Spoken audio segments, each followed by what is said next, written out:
So guys, we start off a new career mode today, a long-term series with the Red Devils of Manchester United, because those guys are in real trouble, sitting in 13th position at the time of recording of this first episode.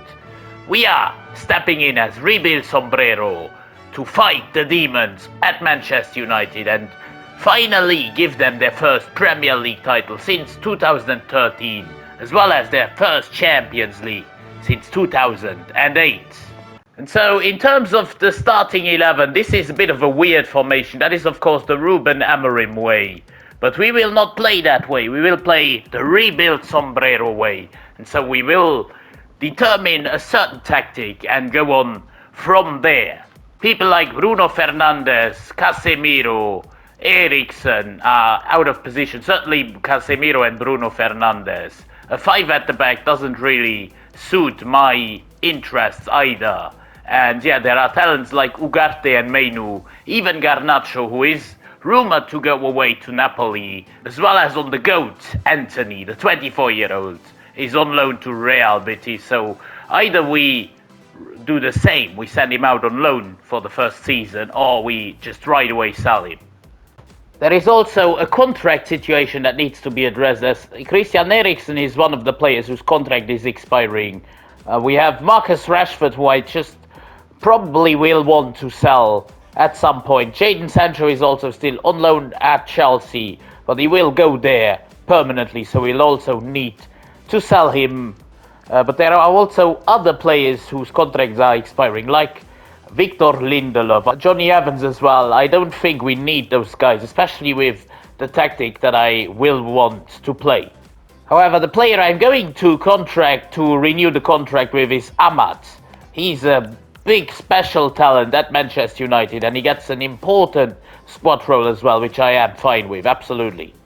On the other hand, Luke Shaw is one of the guys I want to replace, like Manchester United in real life, looking to move this injury-prone former super talent on. I have come up with a little bit of a change in formation, a 4-2-3-1. That is, I think, what suits this team the best right now.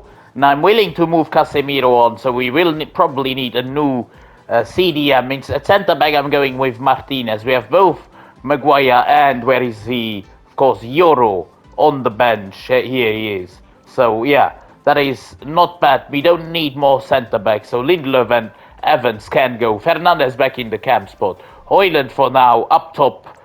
He will fight it out with Xerxes. I also want to lay a little bit of the focus on the youth academy, where you have some talented players, like Thomas Logg, a goalkeeper. He's already 17, 62 rated. He might go out on loan. Moreira is 14, another talent of the youth. We have Liam Bacon, the left midfielder, and then one more left midfielder in Oliver Clark, and the left winger in Noah Frost.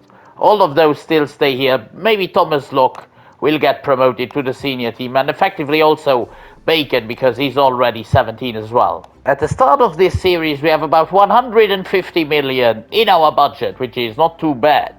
I'm also building up a scouting network, a youth academy in, I don't know where to go. I probably will go to England for the first, let's say, 3 months. It is Dylan Warren, a 5-star scout, and I want to see if we can find strikers, left wingers, right wingers, and camps. For starters, I've also hired one coach per position to let the players grow as fast as possible. So we have received a whole list of offers, most of them actually loan offers, some transfer offers, and I have blocked the likes of Fernandes, Mazraoui, Ahmad, and even Casemiro. I didn't want him to go to Arsenal. But here, one interesting thing, Andre Onana, he's worth between 39 and 58 million. Shall we replace him? I don't know yet. I'm gonna reject this offer, but I'm open to selling him. But for now, he stays put. On the other hand, it is a very, very sad day as the GOAT, Anthony, leaves for Brighton. He goes there for 16 million. And Victor Lindelof goes to Ipswich Town, giving us another 13 million. I'm not going to sell Alejandro Garnacho to Barcelona, but I am willing to send Luke Shaw to Borussia Dortmund if we can find an agreement here. So let me see, I want at least 30 million. I know that's a lot, but it is immediately accepted by Nuri Sahin, who has been sacked in real life. Here he is still the Borussia Dortmund manager. I'm also willing to sell Casemiro to PSG if they can pay me 30 million. That seems to be a fair transfer. 21.5 is a bit less. I'm going to go with 25. And that is accepted by Luis Enrique. Christian Eriksen goes to Bournemouth. We have Johnny Evans going to Trabzonspor. So 2 older players go out. And Luke Shaw goes to Borussia Dortmund for 30 million, as well as Casemiro to PSG for 25. And then 3 loan moves. Harry Emas, Toby Collier, and Thomas Locke from the youth all go on respective loan moves for 1 or 2 years. And we are really rich now, as we have 250 million in our bank. Looking at this team, what we certainly need is probably, I'm not even sure, because Mainu and Ahmad are 2 good players. I want to give them the keys to the castle. I want to give them a lot of game time. Otherwise, we don't have a lot of replacements, though, for especially the CDM spot. Now that we have sold Casemiro, we've also sold Eriksen. Yeah, we need to work on squad depth, then probably bringing in a new left back. Because actually, Dalot is the right back and Mazraoui as well, so they will fight it out for the right back spot. But we need a better left back than, of course, Malacia. In terms of the tactical preset, I do believe we will go for, let's say, what would be the best for Manchester United? Probably wing play, actually. However, what I want to do is play a game with this team to see where the weaknesses lie and what we still need to improve on.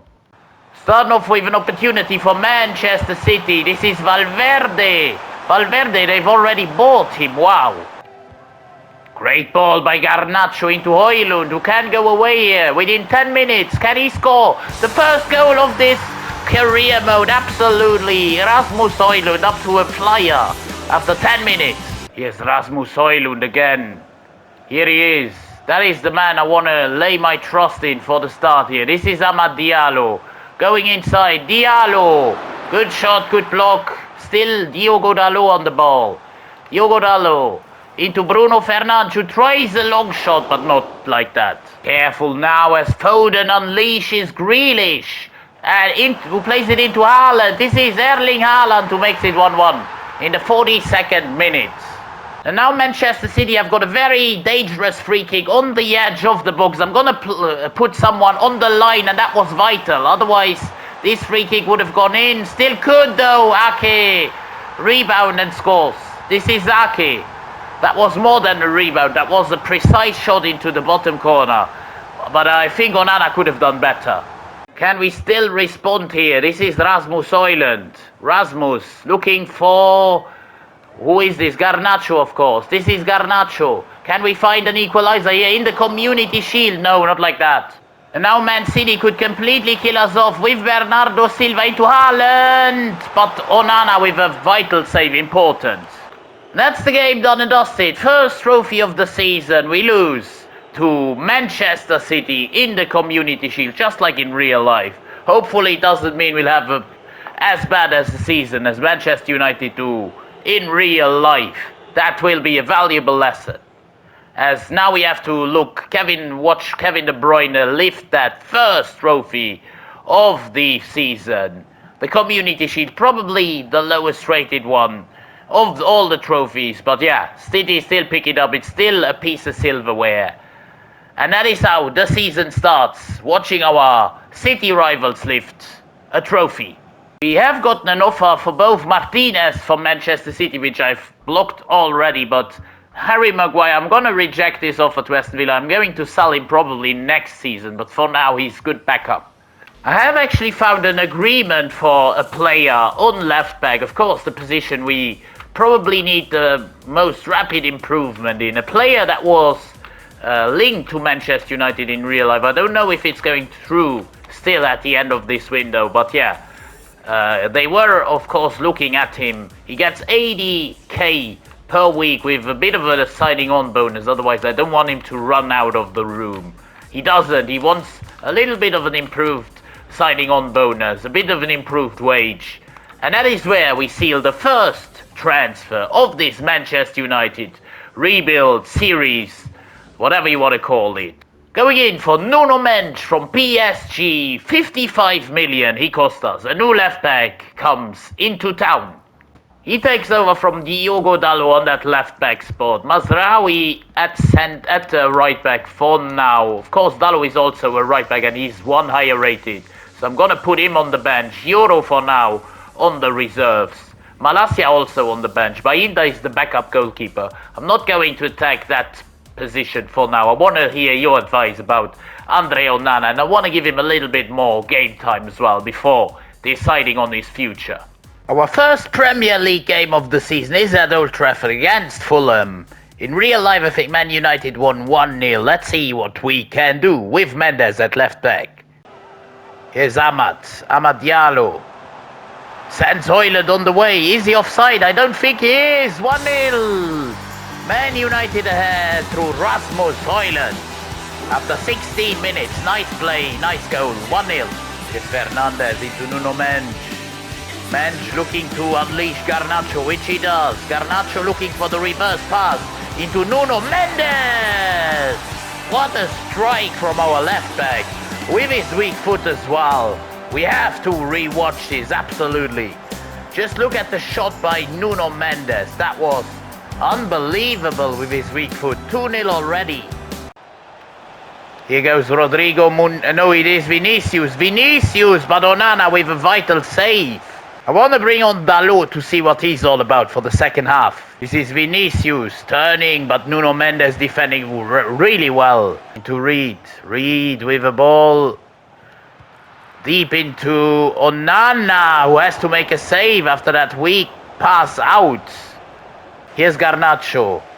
Again, dribbling really well. I really like this player. Plays it into Rasmus Højlund, who can go and make it 3-0, but the keeper, Leno, with a brilliant save. Careful, this is Kearney into Muniz. Now Iwobi. Iwobi dribbling onto the defense, but Martinez does well. Careful, Iwobi dribbles past Mainu, now past De Ligt, and gets a goal back for Fulham in the 85th minute. The game was a bit dead, but now Fulham have revived it. It's 2-1. We are making some changes. Malacia comes on for a very tired Mendes, who has had a good game though. Zirkzee for Højlund, as well as probably bringing on... Nah, I don't want to bring on Rashford, I don't know. I'm not so sure. I don't think maybe Maguire for Martinez. We just have to keep the clock down. And that is it, our first Premier League win. It was a bit too tight for comfort in the end, but we still get the 3 points to start off our Premier League campaign. In the next episode, we'll see what we can do with those 205 million remaining in our budget. Maybe buy a new winger, maybe another centre-back or a new goalkeeper. We'll see that next episode. Until then, it's been Rebuild Sombrero. I'm out.